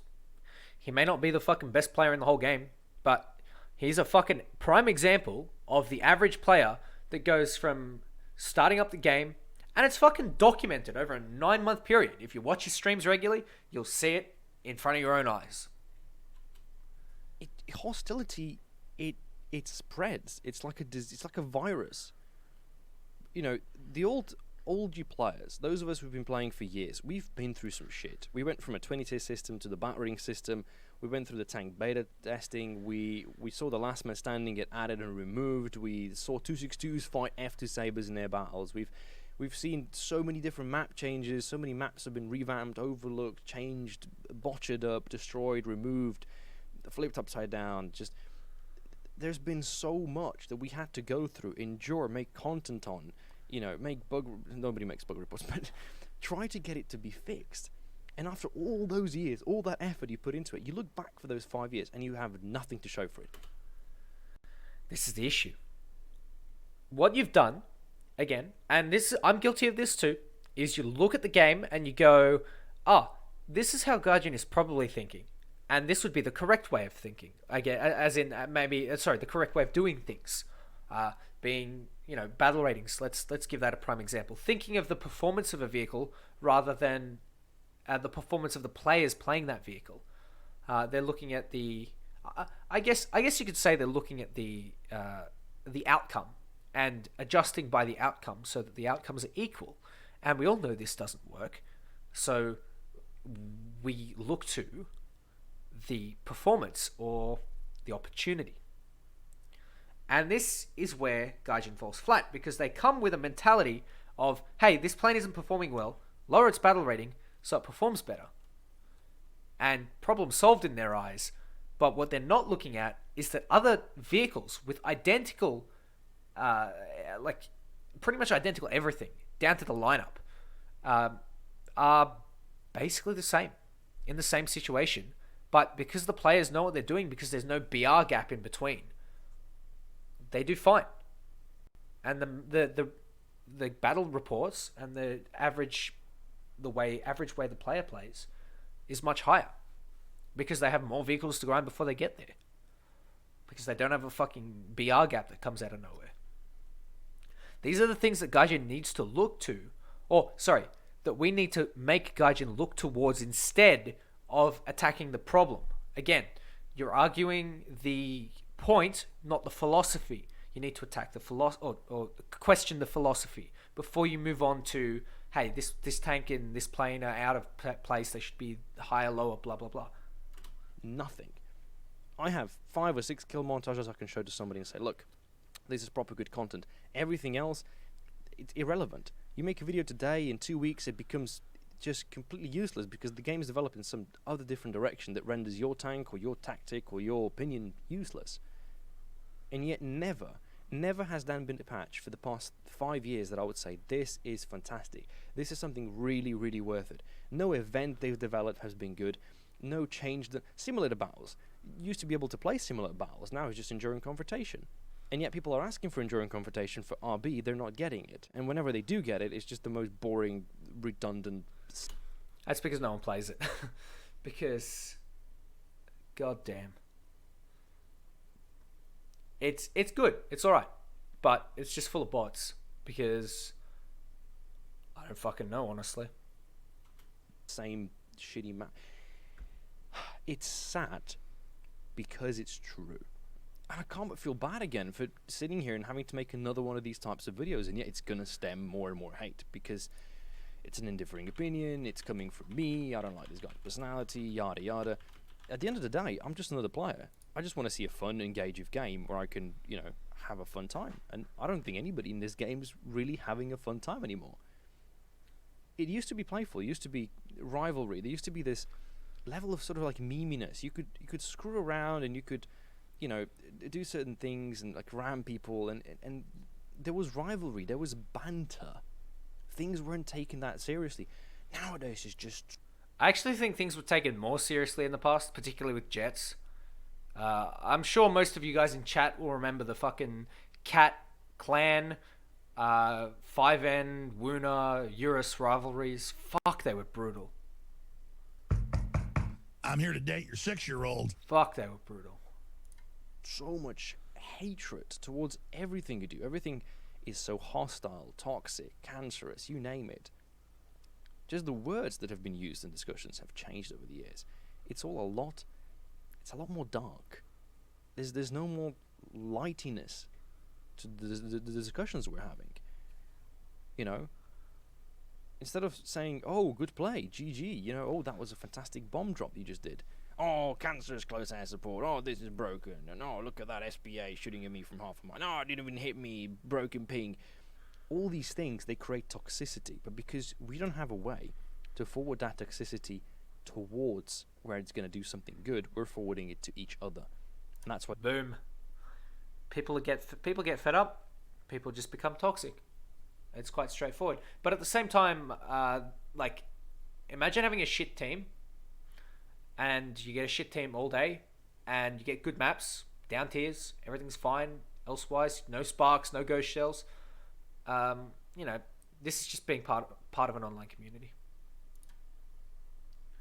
Well, there's going to be drama, there's going to be just constant toxicity between players, and it's not leading to anything good. We have to set our differences aside and for once be a community. There's going to be, you know, people are going to hate people. This is just how the world works. There's certain people I don't like. There's certain YouTubers I don't like. There's certain people's voices I don't like. There's certain music I don't like. I don't like pickles in my burger. But personal preference aside, this is... Yeah, I don't like pickles in my burger either. Again, like I've said, the War Thunder community is like... It's like a group of like ducklings. But like the really little ones. Actually, like baby birds. Sitting in the nest and they're all just crying out, "Give me food! Give me food, you fat cunt!" Realistically, what we need to do is grow some feathers, learn how to fly, and just fucking go ahead and make something good, civilly. You know, maybe make our own game. I don't know. Maybe someone can make it competitive to War Thunder that's proper, that's not World of Tanks, and, you know, actually put them to shame. That'll be interesting to see how they react to that. But, you know, maybe that'll happen. Maybe it won't. I'm not fussed. This is boiling down to the core mechanics. The game has to be fun for everybody. It has to be equally opportunistic to everybody. What did I just say? Equal opportunity, not equal outcome. I wonder where that comes from. People need to have a game mode that suits them, that suits their playstyle. If people are extremely good at playing the game, they need to have their own tournaments in which they can compete with other equally skilled players, and they need to be given rewards adequate to the level of their skill. Again, I know what he's talking about now. He's talking about the rewards for tournaments. This is all good and well, but at the moment, the tournament scene doesn't bring any money to Gaijin, doesn't bring anything. And that's probably because Gaijin went and turned ESL down. Fucking idiots, man. So, like, just what the fuck, man? I reckon try and build up a community esports scene, and we're already doing that with ESR. For those of you who don't know, on Twitch, that's !esports, and in YouTube, it'll be just in the description below. But my God, man, my God, having a viable esports scene where everyone gets a fucking due reward would be amazing. It's about time that something is done about it. Instead of constantly leading this battle agenda towards people that don't have the same opinion as yours, perhaps you should be taking the battle to the real issue, to the real villain here. And just to clarify, it's not the developer, it's not the forum moderator that's trying to forward some complaint of yours. It's not. I will say, I don't think the forum moderators are entirely free from criticism here. Some of them are fucking scumbags and go and delete posts that they don't like, censor shit they don't like. I can't agree with that. I don't think it should be done by a single moderator. I think every action should be done by 3, and then you would have a, better rounded community. I think the issue here lies with the executive decisions and the lack of communication. It seems like no one talks to each other in Gaijin. Everyone's scared of each other, and it shouldn't be like that. What I would recommend, especially, I doubt Anton himself is watching, but if he is, or if anyone in Gaijin is watching, I would suggest discuss what a single change would have on every department. If adding a certain vehicle would affect the battle ratings, would we have to put them up? Would we have to, think about balance? Should we be player testing this stuff before we put it to the live server? As in, not the dev server, but a test server where everyone's under NDA. No one can talk about this jet and that jet. It's all super experienced people. No fucking leaks. No content creators. No footage is allowed. Maybe it turns off your shadow play and disables DxTory and all your other recording software. Maybe it can do that too, so that we don't get any recordings or anything. But, it'd be nice to have a proper player test server. A guy working on the tournament. It's the management. It was the management 5 years ago. It's always been the management. And yet, all the hatred is always focused on other employees, on people that are just trying to earn their living. They're just trying to get through their day, trying to do their best. Spam, we love Zerba in chat, because we love Zerba. The people at the bottom doing the hard yards are not to be blamed. You can't just blame these people. They're quite intelligent, but they seem to be being held back just by lack of communication. That they can, and the position that they've been given. And yet, you completely neglect their mental health. You completely neglect what position they're in, what kind of working conditions they work in, because we don't know anything about that. I know that we're on the internet here, and we can say whatever we want about whoever we want with a relatively large amount of anonymity, but you're talking about people's lives here. You're talking about actual people's lives. Think about it for a moment. We don't know the conditions that these people work in. We don't know what kind of wages they have or how good their working environment is. What we do know and what we can talk about is if we're having fun in the video game that they're producing. And if there is, in fact, a lack of it, and if the community is, like I feel like, being engulfed with just a giant cloud of negativity and hatred and general sort of disdain, then yeah, something has to change. Because issues from 5 years ago are still here, and they're going to continue being there because nothing is being done about it.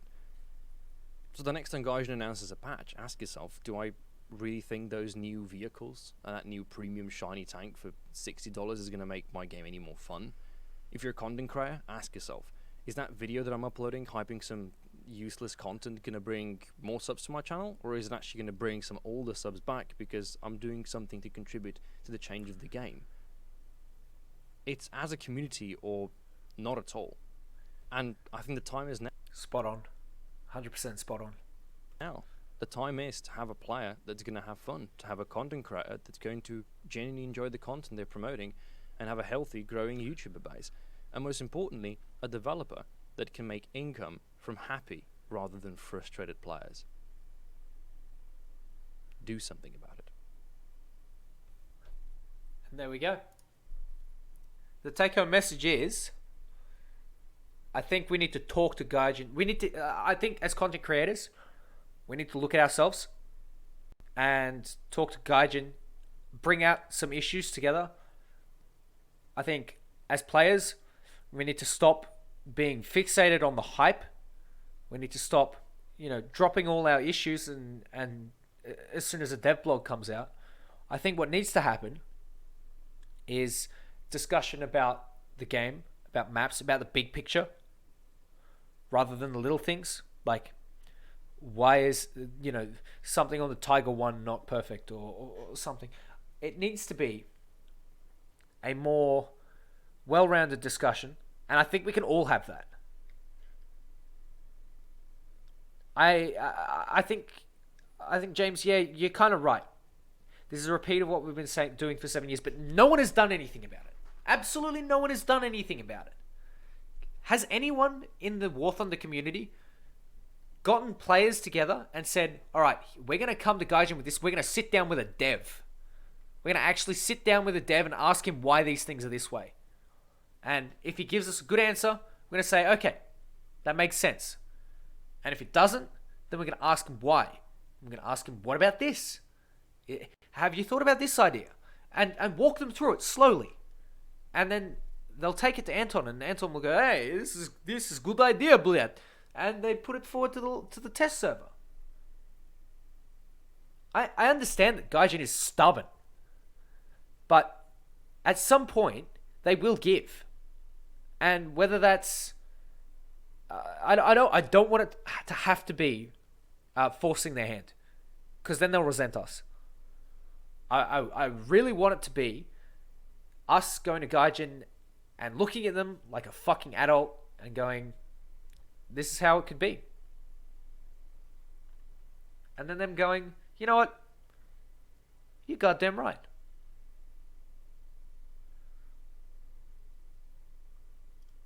There was an open discussion about squadron battles. I mean, yeah, I know that stuff happens. Oh, James, that fucking stream was stupid, man. It literally turned into a Gaijin Gibbs stream. It literally turned into a Gaijin Gibbs stream. It was so pathetic. I despised it. I absolutely despised it because it literally became the thing that everyone sought to destroy. Literally. The fucking Thanos quote. It pissed me off so much because literally it started kind of productive. I was like, what about this? What about that? And it was like, oh, that's kind of cool. And then everyone started going, oh, when is this going to be added? Oh my god, man. I respect all of those content creators.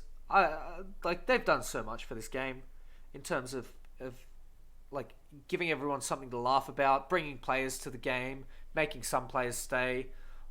But my god, that was unproductive. That literally went nowhere, and it made me pretty upset, and it still makes me upset. But that's pretty much it. That's pretty much all I wanted to cover. Honestly, I think there's a person behind the no Bliat, no keep playing game. Is fine. I'm pretty sure there's a proper person behind that. Scarpa doesn't really have the influence. That's true. That's true. That is actually very true. But at the same time, the community steered the conversation in the direction that we thought it wasn't going to be. I found that pretty upsetting, to be honest. And honestly, I don't blame anyone. You mean the final boss? Gaijin doesn't care to fix the language barrier. I honestly think there are certain players in the War Thunder player base that have the capability to do it for us. Believe it or not, there are people that speak pretty decent English and Russian. But there are also people that can at least understand the rudiments and understand the basics. What kind of organization do you have if an employee for a company can't even raise issues your customers bring up? That's true. That's a very good point. Sean, I respect Sean, but I don't trust, or how do I say this? I don't think Sean would be the best for the job. Let's put it that way. Gaijin workers are gopniks. Somewhat. I don't think the workers are. I think the management just lacks so much communication. They need to start talking. I would say for Gaijin, what we would need is player testing stuff. Player test the new vehicles, as in not dev server, but test server in like 1v1s and in random battles and whatnot. You know, I would also say make the forum moderation a 3-person veto, or it needs to be a 2-person majority. So, you know, the vote needs a 66% pass rate for a subject to be banned or restricted or whatnot.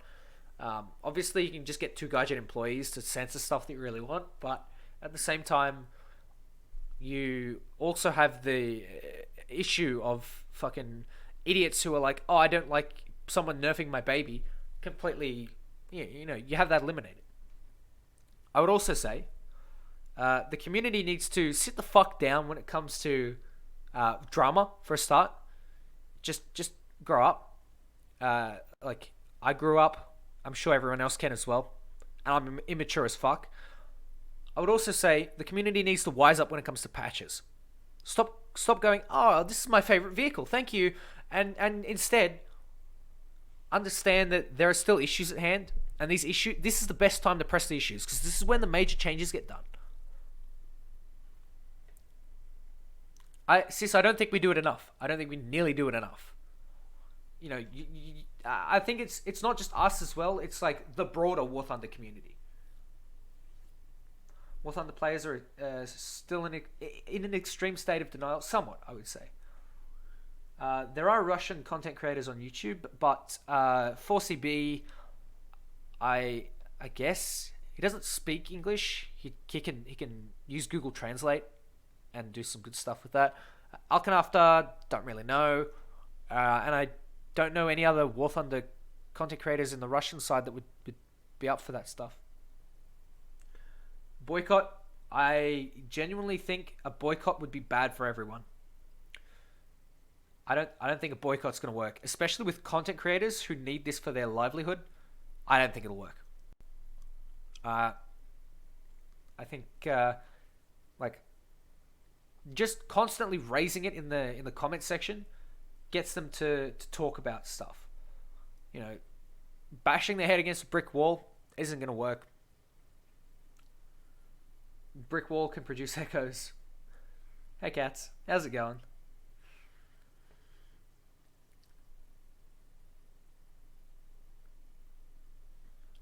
What's the state of the game for someone who's thinking of getting back into it? Growing community meta. Honestly, like, I will say this. I don't think planes are in a bad spot. For the most part, planes are pretty good. Planes are fairly solid. You still have a couple of, like, issues. I wouldn't go near base AA. I wouldn't go near certain bombers. Certain planes have huge repair costs. Certain battle ratings aren't in order. But that's kind of to be expected. There's always going to be a meta. I will say with RRB, I enjoy it. Tanks is pretty much fine up until battle rating 5.7, 5.3 maybe. And then it gets a little bit hairy. It gets really shitty at 7.7 plus. I would say 7.3 is a nice battle rating for the most part. But for the most part, you know, it's alright. Ships, brain dead, boring. I don't like them. I don't know why anyone else would like them. 8.7's fun. Watch for the helis though. 8.0 don't touch. 8.3 is also a don't touch zone. Oh, actually, maybe if you got HeatFS. So, sorry, no HeatFS, APFSDS. T62 is fun. Leopard 1A1's fun. Maybe the Bagel's fun. But, like, for the most part, there's some okay stuff. You'll find your niche. You'll find what you like to play. Low tier is always great. Yeah. World Tank's pulling 6k. War Thunder pulling 800. Makes me cry, man. It makes me fucking cry. But, like, the thing is with War Thunder is no one promotes it on Twitch. No one cares about War Thunder's Twitch scene. It's like, fuck me, man. It actually makes me sad. Oh, Mr. Alco's streaming War Thunder. Wow. We have Mr. Dieter. Fuck, we have 50 people. Nice. Thanks for tuning in, by the way. Anyway, it is 6 in the morning, and I need to go to bed. This was pretty fucking good, actually. It was good. It was good to go through. It's good to get a few things off my chest. I might I don't know whether I should upload the VOD or I should just make a abridged version of this. I'm tempted to do both. I'm gonna leave the VOD up here, that's for sure. But I think honestly, it's gonna be interesting. Anyways, we're gonna look for some of the hosts. Oh.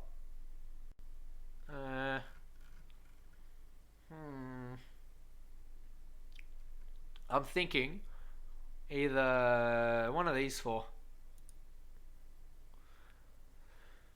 One of these four.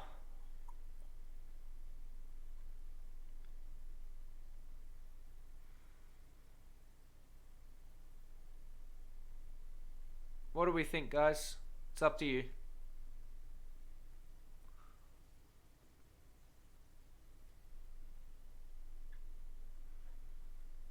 Couple people saying slick. So far it's all slick. I'm here to date your 6-year-old. Thanks, T14. Alright, we're hosting slick. We're hosting the B. Alright, guys. Enjoy. And I'll catch you next time.